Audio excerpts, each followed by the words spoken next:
इथपर्यंत आम्ही पोहोचलो. मग आपण जसं म्हणतोय देव पाहावयासी गेलो तेथे देवच होऊन देवची होडी ठेवलो. जोपर्यंत आम्ही भक्ती करत नाही, ज्ञानाची प्राप्ती घेत नाही, वैराग्य आमच्यापासून दूर असेल आणि आत्मतत्व कळालं नाही तर काही सगळं निष्फळ. आणि म्हणून ज्ञानोबारायांनी थोडक्यात जे भगवंतांनी सांगितले तेच ज्ञानेश्वरीमध्ये प्रस्तुत प्राप्त प्रसंगी जी ओवी आहे किंवा मिळालेली 12व्या अध्यायातील ही 190वी ओवी आहे.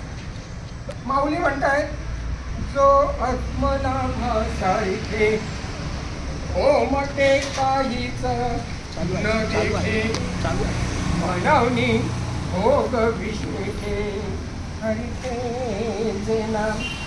आपल्याला आपल्या जीवनाचं गीत करायचं आहे. काय करायचं आहे?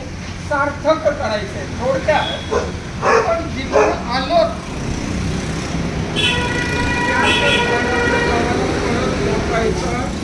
आहे, पण तो आमचं कसं झालेलं आहे, आम्ही नेमकं लीलामृतामध्ये एक ओवी आहे बघा, त्याचं अनुकरण करतोय आणि त्या योगे पुनरपी जननम पुनरपी मरणम या 84 लक्ष योनीच्या भेदत आहे.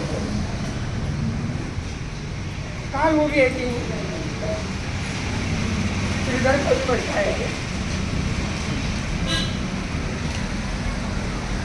शरीर धरावे जाग्यावरती त्या त्या कुळाभिमाने नाचती प्राणी.